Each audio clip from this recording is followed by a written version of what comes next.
Kicking off the list at number 10, smoky behind. When somebody tells you that you're just blowing smoke, it means that you're lying, okay? You've now been given exaggerated information of sorts. Well, back in the 18th century, they literally had to blow tobacco smoke at your behind. Yeah, weirdest work break ever, I'd say. So why did we perform magician enemas back in the day? What was the deal here?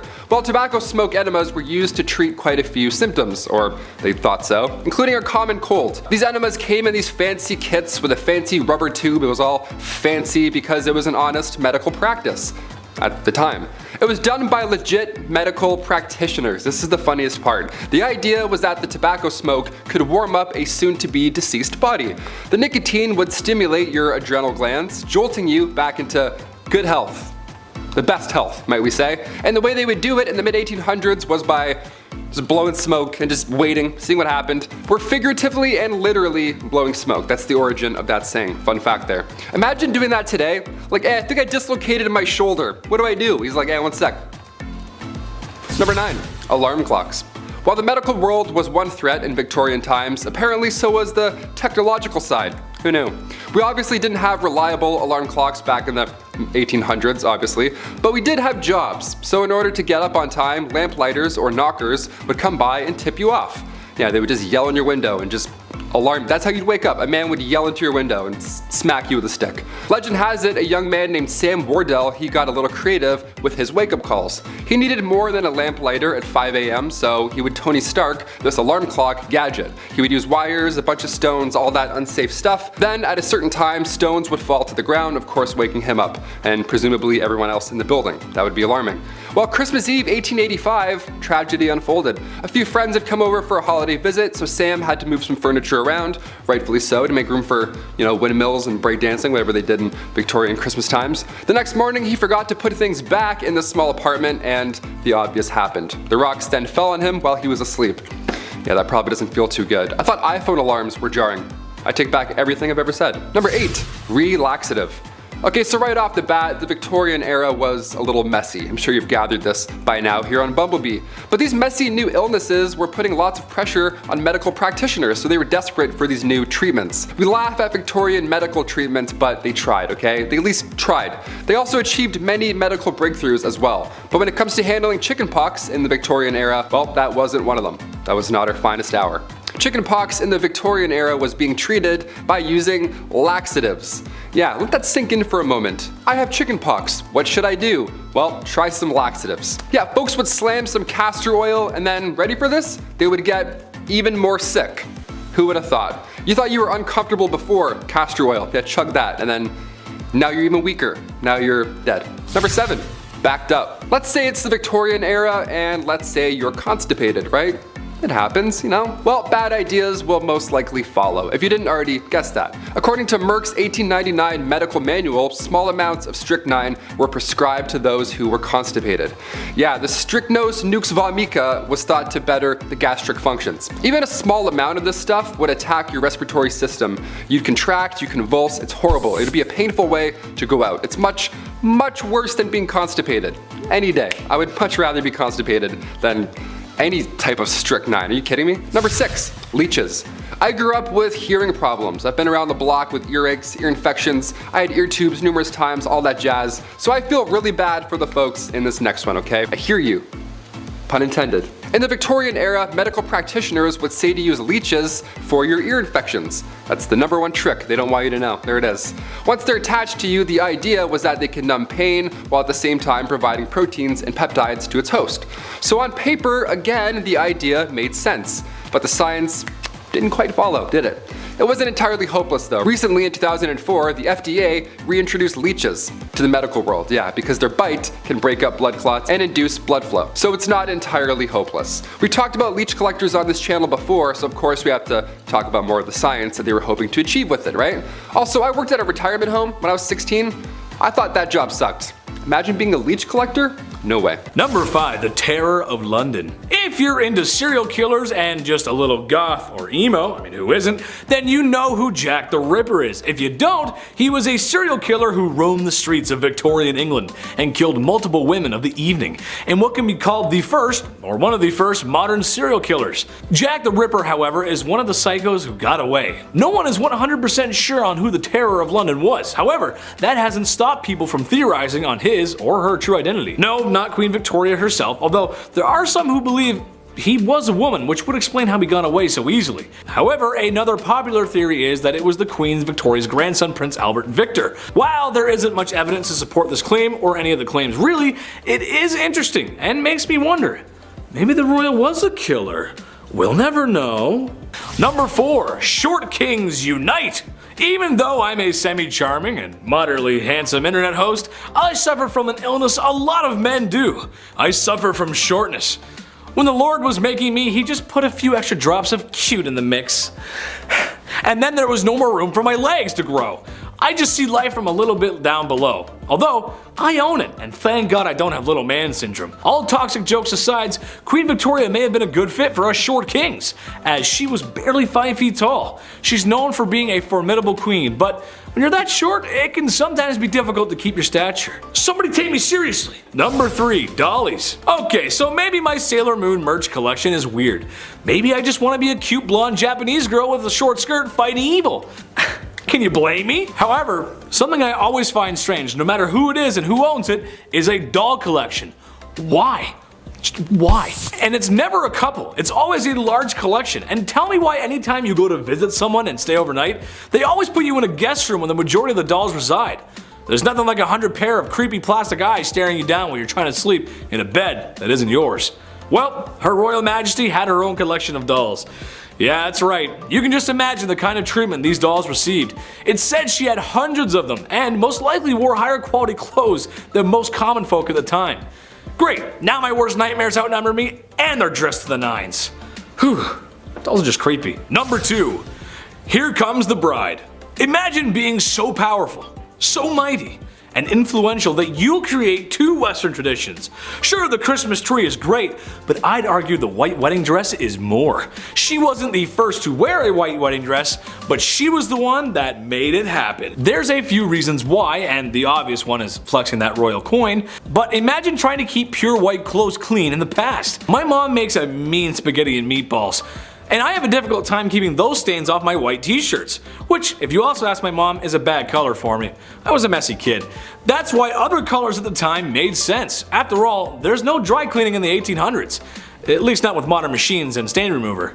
Hey Alexa, can you add stain remover to my list? Number 1.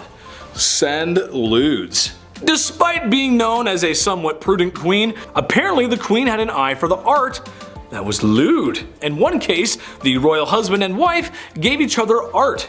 She got some nice work, and he got some nice works, if you catch my drift. We all know how nudity and lewd imagery can be treated by those who wish to censor it. Queen Victoria felt the opposite and had somewhat of an appreciation for the human form, even commissioning a lewd painting of herself. At least lewd for the time, it was more like a wrists and ankles kind of thing, but you know. Kicking off the list at number 10, a lot of hair. To kick off this wild part 2, I had to include the tale of the woman who ate her own hair.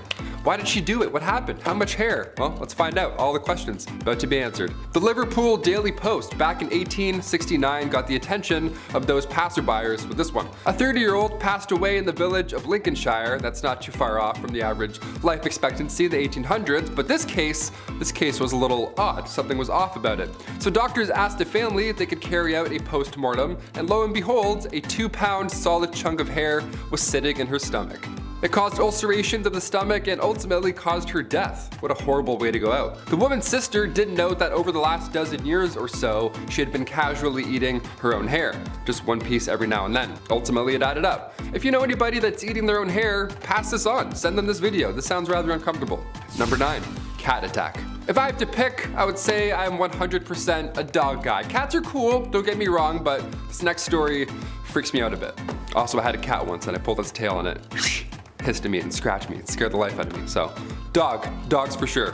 Back in 1870, a rich woman had put her time, energy, and resources into cat breeding. what a fun little hobby and lifestyle. She had tons of cats, she loved them all equally and they loved her. I'm allergic also, so this story is my nightmare on a level. But it does sound like a cute time, I'll admit, that's a nice way. Especially like in the Victorian era, what a lovely little pocket of fun. 1800s, a lot of candles, everything being extremely flammable, disaster hit often in Victorian times. And in 1870, a fire broke out of this young woman's home and the cats were sadly trapped in the house. They made it out alive, but by the time they made it out, the two maids that had kicked the door open to rescue them, they had gone full primal. The cats just attacked them and it was all bad. The fire in the house had obviously scared them, so when the doors were open, these two maids were both attacked by them at full force, essentially, all of these cats. Like, what a horrible thank you for saving all of their lives, you know what I mean? Number 8, quick divorce. Let's just say the love thing isn't working out, okay? It happens, people change, but now what? Say it's the Victorian era, but divorce in England isn't allowed until 1857, and it's 1856. So now what are we gonna do? Well, considering what list we're on and which part it is, it's pretty wildly unfair. If you were the wife, you were getting sold in this scenario. How horrible is that? Wife sellers, they were a thing. That was a legitimate business. How horrible. Yeah, you were getting sold if you were the wife. How horrible is that? Wife sellers was a legitimate business. There were auctions. Public auctions would be done. You would watch people bid on marrying your wife. At like noon, middle of the day, people are walking by like, oh, do I have any change? Hang on. This is insane. One real sale that happened in 1862 was in Selby. The asking price was a beer. The asking price for this person's wife was 1 pint. Sold, just like that. That's crazy. Sold, drank, now I'm married. That's insane. Other times, most of the time, it was a rather expensive exchange. I feel like there are plenty of cases where this would honestly be the ideal scenario. Just get it done in one day, whatever. Peace. See you again. Bye. You're the worst. Number 7, the Great Famine. We're gonna lean out of wife selling for a hot minute and include the boys for this one. Yeah, come on back in, you're all guilty. The Great Famine took out everybody, not just Victorian women, of course. Back in 1845, potato crop that a lot of the Irish population was relying on was no longer available all of a sudden. A group of microorganisms just wiped them out, just like that, and in result, around 1 million folks died or had to leave. It was draconian law and British ruling that made the exported food hard to reach people that really needed it. So this famine led to Irish independence and anti-union movements. Little fun bit of history I had to include on this one. Number 6, the Brooklyn Theater Stampede. And we're back to absolute horribleness. Here we go. I love the theater. When the pandemic shut down plays, I actually felt pretty sad. I like sitting in full rooms watching a guy in a fake wig monologue about Mozart. Like, that's my ideal Saturday night. That's the best. I don't want that to not be a thing anymore. I love theater. But today we have an obnoxious amount of distractions that can take you out of the experience. Guy's texting, fighting his ex-girlfriend 2 rows ahead of me. I'm trying to watch Joseph in the amazing Technicolor Dreamcoat. I'm like, man, it's not the same anymore. Theater's not the same anymore. Turn off your phone. Throw a tomato at him. It can be distracting. Exit signs can also be pretty distracting. But we need them. We definitely need them. Because in 1876, the Brooklyn Theater caught fire after a single lantern fell over on stage during a performance. This was 1876. Everybody was wearing flammable attire. There aren't emergency exits yet. A fire marshal hadn't come in and counted heads at this point, so it was a disaster. 278 people lost their lives. A monument was put up after the incident. It shook the town. It was absolutely horrible. I read about this and I was like, that's horrible. We got included in. This is a horrible list. Number 5, dresses too big. This is something I'm glad isn't a thing anymore. I'm not a person who likes to dress up. I'm a simple dude. Casual and comfortable is my forte. However uncomfortable wearing suits is, I like to think I clean up well. And I understand sometimes you gotta wear drip. It's just how life goes. Sometimes you gotta dress up. I just don't think people should be showing up to any formal events in cowboy boots and a popped collar shirt. I've known a few of those people. But what I'm really talking about here is the obtuse size of women's dresses and just the whole culture of women's fashion back then. It's just crazy. Large and overbearing dresses with enough material to use as blankets when you sleep. I know that couldn't have been fun. It's horrible. Especially with my sweat problem. A few hours in a suit and maybe a few beers later, and the first thing I'm trying to do is take the suit off. It gets tight and sweaty in there, and it's just a lot of material. It's just too much. And doorways, trying to get through doorway. Ugh. Forget about it. Number 4, fava beans. Well, after all that sweating and being around all that foulness, ladies needed to detox. How about a nice face mask made of beef? Yes, that's right. To keep their skin young and beautiful, they would drape a slice of beef over their face. Nothing like a little Hannibal Lecter before bedtime. Now, I hear you saying, well, Chad, that's not that bad. Okay, but think about this though. for the time period, that beef was probably yucky due to food processing practices of the time, and there's just no fridges. That means it was stinky. I hope it was at least winter before these ladies decided to beef up like that. This process of beef was supposed to rejuvenate the skin because beef contains some important vitamins for such. I can't recommend that. You just walk in with the beef and, hello darling, yes. Gross. Number 3, hot Christmas. This is just so dumb. I'm just gonna go ahead and tell everyone at home right now not to do this, because I know some of you, and some of you are gonna be like, oh, thanks, Chetty, that's cool. No, don't do it. I'm a doctor, a lawyer, and a firefighter. Basically, this was a super fun game that felt like something out of Johnny Knoxville's head, not Victorian families gathering at Christmas. Basically, they would gather at Christmas to play a game called Snapdragon. You get a bowl of raisins and almonds, you pour some brandy in there, and maybe one out for your homie, and ignite the brandy. Once the bowl is on fire, the family will compete to see who can grab the flaming treats and eat them the fastest.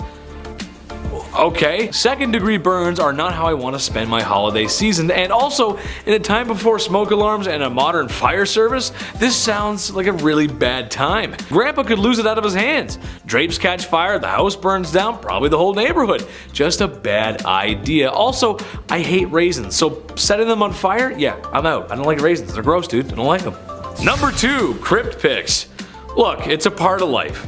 It happens. You live, you love, and depending on how much your wife likes interior design, you probably have a sign hanging up like that in your home somewhere that says something like that. You know what I'm talking about. And after spending all that time in HomeSense, it's all over. Fade to black, cease to exist, the forever box.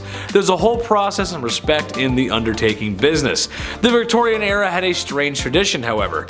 How about taking photographs with the body of a family member who has recently passed on? Yeah, that's right, I know. I couldn't believe it, really. People would sit there for minutes taking photos of those who are no longer with us because the process of taking photos was not great. This isn't the digital age, after all. This is something that the crypt keeper would make you do. Keep them in the album or something. Just not for your everyday family, man. That's just weird. Yes, now we're going to take photos. Like, that's just weird, you know? It's just weird. It's weird. Number 1, Jack the Ripper. Listen, the women of Victorian London feared this guy, and how can you blame them? A terror that seemed to come from nowhere and could strike from anywhere. Humans unaliving other humans is nothing new, and it probably won't be old. It won't get old soon. This is what we do. It's kind of our thing. But this was the first modern serial unaliver. Jack the Ripper's identity has never been found. It's only been speculated, and some studies suggest that it has been revealed, but it's really hard to pinpoint something that happened that long ago. He was nasty and the crimes were awful. The photographs of the crime scene do not exactly follow today's media rules or decency, as it's really just horrible and it's just really messy and bloody and just gross. It's kind of hard to talk about this era without Jack the Ripper. Women should feel safe at night no matter what era it is. That's right, ladies, I'm on your side. Number 10, train engine cleaner. Ever wanted to get inside a small hole in the engine of a train and shovel out the coal that was left in there? Ever wanted to go underneath a train where you can't fully stand up in the middle of the night and rake out a dusty ash pan, getting all kinds of ash and stuff in your mouth? Perfect!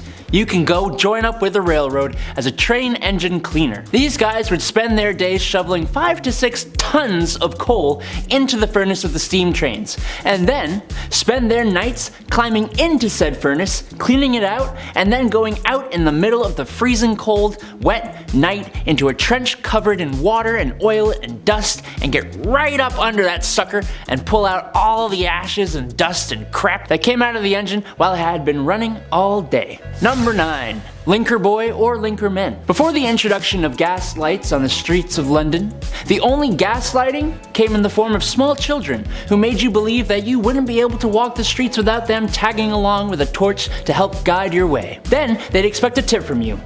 Oh, rascals. They weren't so bad. They were generally pretty helpful in getting you from point A to point B while being able to see one foot in front of the other. And their charge was usually just 1 farthing, or the equivalent of a quarter. The linker boy, like a lot of the jobs on this list, was actually featured in a lot of art and literature from the time, and there were even some rather infamous ones, like Lawrence Casey, who was the personal linker boy for the courtesan Betty Careless. Oi! Where you going, mate? You forgot to like and subscribe to the channel. Oh, and while I've got your attention, why not take a little peek over at our Facebook, where you'll find behind the scenes content. Get on with it! Alright, bloody hell. Number 8, knock her up. No, not like that. God. Look, I despise my alarm clock. It wakes me out of my deeply deserved beauty sleep at 6 a.m. every weekday morning. Now take the alarm clock and assign that job to a real person. That person is a knocker-up, a person employed to wake up workers at mills and factories on early shifts, going from house to house using a long pole to knock on bedroom windows. In other words, a person employed to become the epitome of all my hatred in this world. If you had this job, well, you're not alive anymore, but I hate you. The people at the time were somewhat friendlier than they are now, and I'm sure the knocker-upper wasn't a horrible person, but I'm sure there had to be some grumpy gills who would put their hand on your chest for doing this to them. Number 7, a phrenologist. I think if this YouTube thing doesn't work out for me, I'm gonna go and make up a science. It worked for phrenologists. They claimed that a person's personality, character traits, and abilities could all be figured out by bumps and indents on a person's skull. Characteristics like secretiveness, amativeness, conjugality, and combativeness were apparently controlled by areas of the brain that they called organs of the brain. The idea was dismissed by the church, but it nonetheless gained traction through Europe and was really popular in the States. The idea that you could modify these organs through self-control and practice sounded really good to self-help gurus at the time. If only it was real. Number 6, a dog whipper. Looking for someone who absolutely despises dogs and doesn't mind being despised by the rest of us.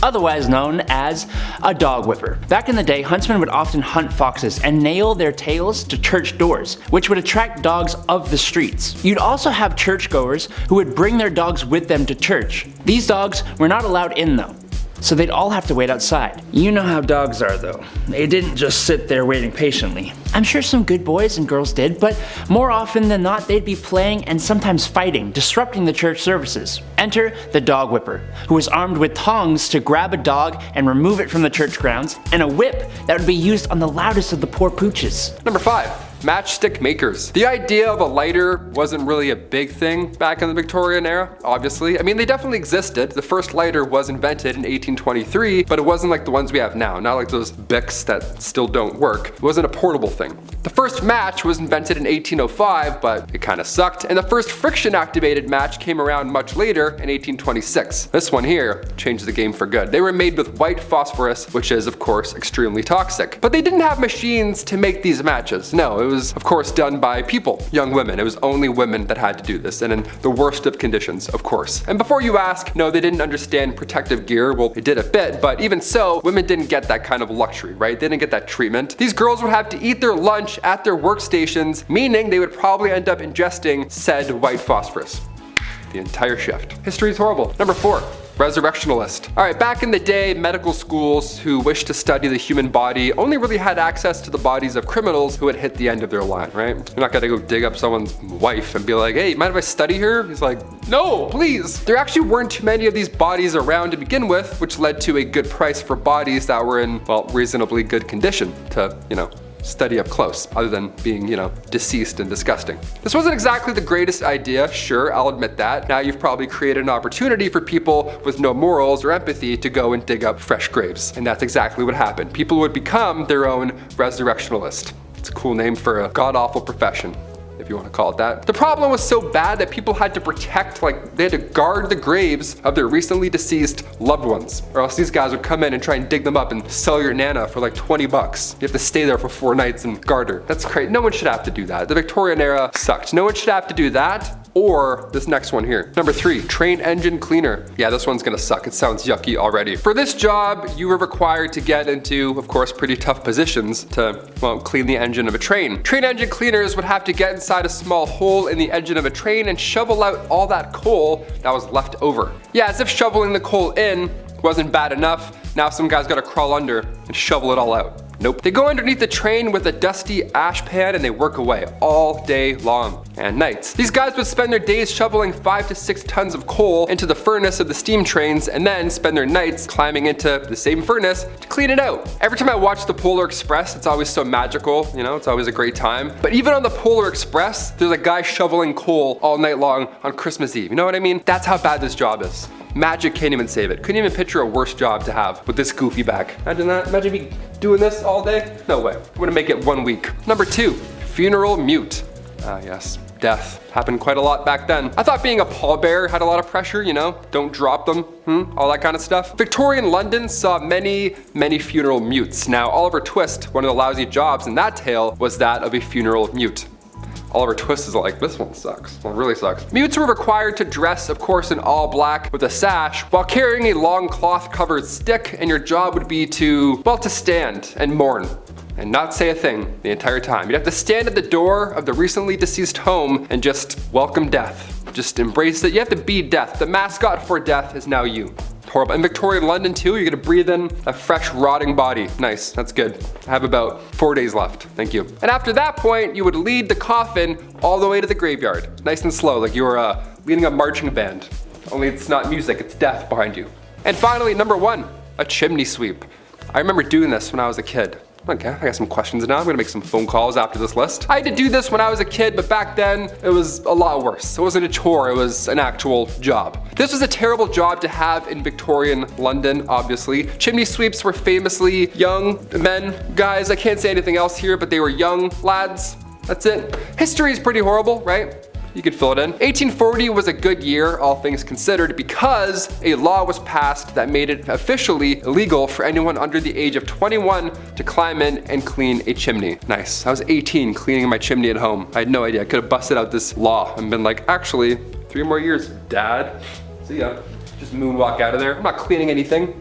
Just the kitchen for now. I'm not using that tiny little brush. Why do all chimney sweeps have a tiny brush? Give them a bigger brush, you know? Number 10, no calling, no gifts. This is a time in history when men were told to be gentlemen and women told to be ladies. Naturally, that came with some weird social practices. For instance, women were discouraged from accepting gifts from men. Personally, I like to give my girlfriend flowers and chocolate. I'm a classic guy, what can I say? Can't go wrong with that.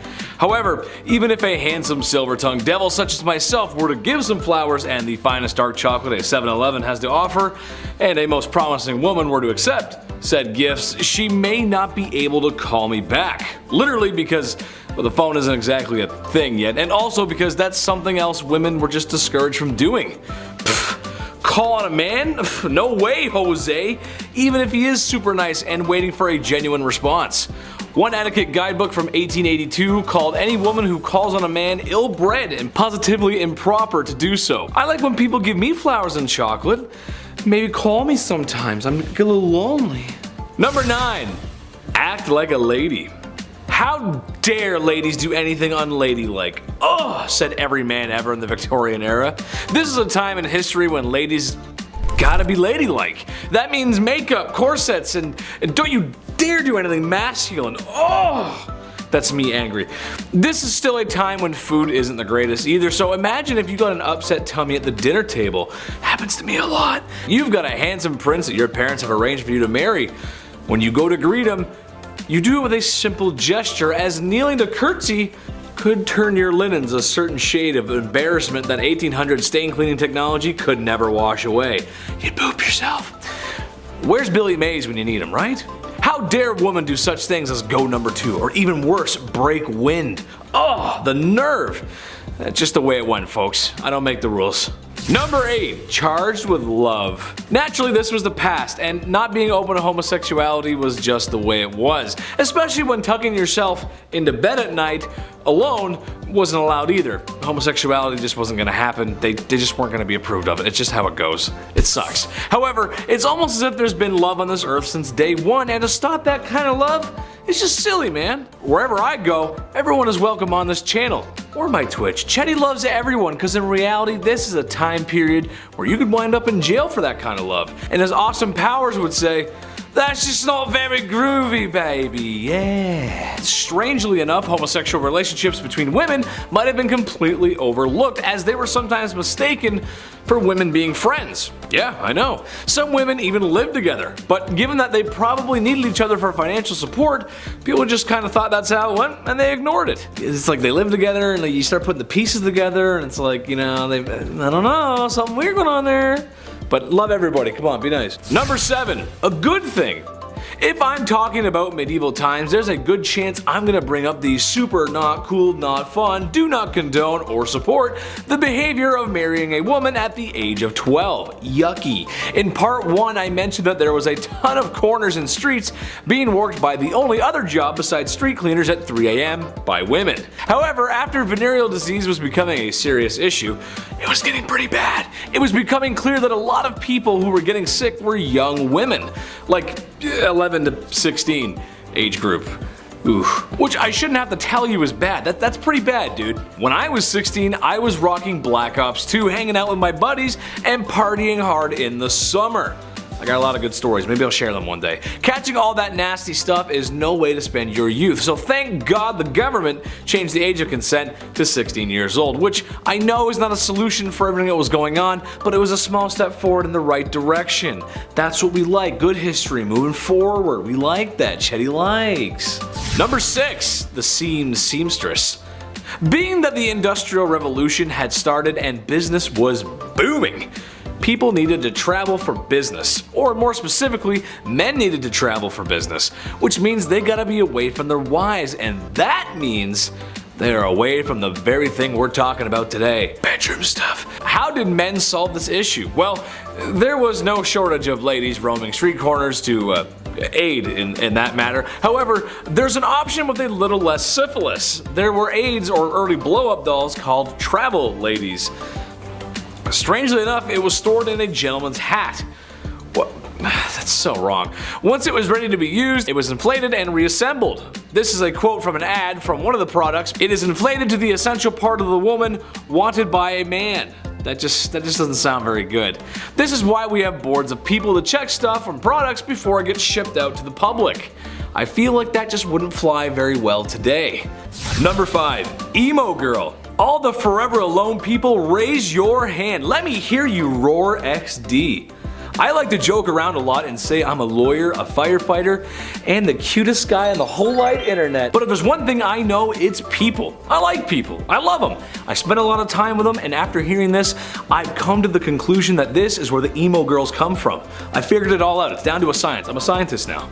Do you ever get that feeling in your tummy on Valentine's Day because you know it's going to be another one alone? And you'll be forced to be on your own, and that means sad music and crying in your room.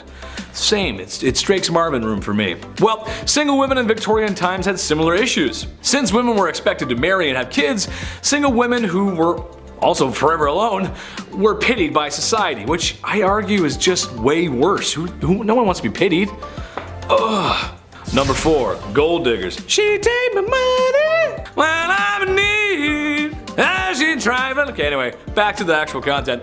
Well, not exactly. While today in a place like sunny California, you might see an older man with a woman who's half his age. Maybe he's driving a nice car, or she's got on the very best and latest from Louis Vuitton. Stylish, yeah.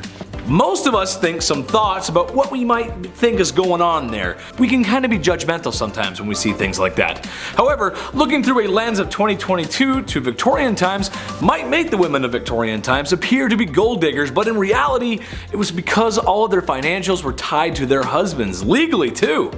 Which, if you can imagine, that system didn't work too well. What if your husband is broke? What if your husband is running amok with sultry lasses on the street corners? Like I said before, no divorce, but even if she could leave him easily, supporting herself afterwards was going to be an issue, especially financially. Number 3, birth factory. Just pump them out. The faster the better. Quantity over quality. Just get them out. The use of birth control, as you can tell, was not a common practice. Anyone who's over the age of 25 Ask your grandparents how many brothers and sisters they have. I'm willing to bet it's in the 6 to 8 range. Let me know in the comments below, I'm curious. A trend that would continue for a few decades after. Education is important, and I'll get to that in my next part. Women were simply expected to act this way. Maybe it was the sign of the times since the Industrial Revolution was in full swing. Maybe the factories needed workers, I don't know. Which, in case you didn't know, they used children as employees. Maybe not so nice. Unfortunately, that was when there was an issue, and there were many. They had no HR to go to, and that was the least of their worries, really. Number 2, no school for you. No higher education for women. Banned from going to university. I don't think so, not very nice, no. Honestly, any society that doesn't want half of their population to go to school probably has a few things to work out. It's a boys' club, and they can only go to university so that they can learn to be smarter and be businessmen, so they can earn money and thus have the facilities to court a woman who really doesn't have a choice anyway. Women had jobs, not careers. And they were all the jobs that you can think of. The ones that were too feminine for men, as women were too feeble to participate in a men's job, which is the most ridiculous thing I've ever heard. I'm happy to say that in 2022, we showed them wrong. Chetty loves everyone. Just remember that, I love everybody. You go, girls. Number 1, strict rules. Okay, so after a night in the bed sheets with the gal that you love, or maybe the one that you found, there's a good chance that 9 months later, a smaller version of you two could be walking around. A byproduct of intimacy, if you will. This was always something I wanted to rant about, but I always found it strange how strict parents and teachers from this time were with their kids. You gotta brush your hair, bed made, and whatever you do, don't ask for more gruel. Please sir, could I have some more? Whatever that Charles Dickens book was, I think it was Oliver Twist. They made us read those books as kids, and I don't know why, because they're kind of boring. From the extreme military code ethics happening at home to the long days in a factory at work, being a kid was tough, man. Earning the punk rock blues of today. I'm just a kid and my life is a nightmare. At number 10, death photography. Has anyone out there looked at really old photos and had that eerie thought that everyone in that photo is dead now? I have. I know it sounds kind of weird, but it's just something that comes to mind sometimes. Back in the Victorian era though, they really had that thought because death photography became a trend at the time. Back then, people were dropping like flies. They dealt with a lot of illnesses like measles, scarlet fever, diphtheria, rubella, typhus, and cholera. Death was all around them, but with the rise of photography, this became a new way of keeping a memento of their loved one who passed away. Before this, they would keep locks of hair and other items from their loved ones, but once they got access to cameras, families started posing with their dead relatives. Literally. Families would often keep the bodies of their dead loved one in the house for days after their passing in order to have that mourning period, but soon they started staging photo shoots with the remains of their relatives, posing them and dressing them up to make it look like they're still alive. Family members would take pictures with the deceased to have one last family portrait before burying their loved one. It's kind of heartwarming in a way, but also really creepy. At number 9, emigration. During the Victorian era, there was unfortunately a lot of orphan children living in the streets of London. It became a pretty big problem because of the sheer amount of young people without homes or families. It was estimated that around 30,000 children were living on the streets in London in 1869. Soon a program was put into place to try and solve this issue, and people started rounding up these orphan kids and shipping them off elsewhere to work in some of the British colonies. Many of the kids who were shipped off ended up working as farmhands or as domestic servants. Though many children were shipped off to places like New Zealand and Australia, the majority of them went to Canada. About 80,000 of them actually. They were sent away with hopes that they would be able to live better lives, but unfortunately for many of those kids, they didn't end up having any better luck in compared to when they lived on the streets. This practice ended up becoming pretty controversial, as you can imagine. Before we carry on talking about the strange things that happened in the Victorian era, why not take a moment to leave a like on this video if you're enjoying it so far, and while you're at it, consider subscribing to the channel to see more videos like this one. At number 8, mental health. Back in the Victorian era, the study of the human brain and psyche was still relatively new, so no one really knew what was going on up in people's noggins. Mental asylums started to pop up, and people started getting diagnosed with mental problems even if the diagnosis wasn't accurate. The 3 labels that a patient could fall under were the manic, the melancholic, and those with dementia. The symptoms for those big 3 labels often varied, and people were admitted to asylums for some pretty messed up reasons. There was a list of common causes for mental illness that people referred to back then, and it included things like, quote, laziness, novel reading, superstition, an immoral life, and intemperance, as well as the act of self-pleasuring. For women, they could also be sent to asylums for some pretty ridiculous reasons, like imaginary female trouble, hysteria, rumor of husband murder, and even fits of desertion of husband. I am so glad things have changed since then. At number 7, grave robber.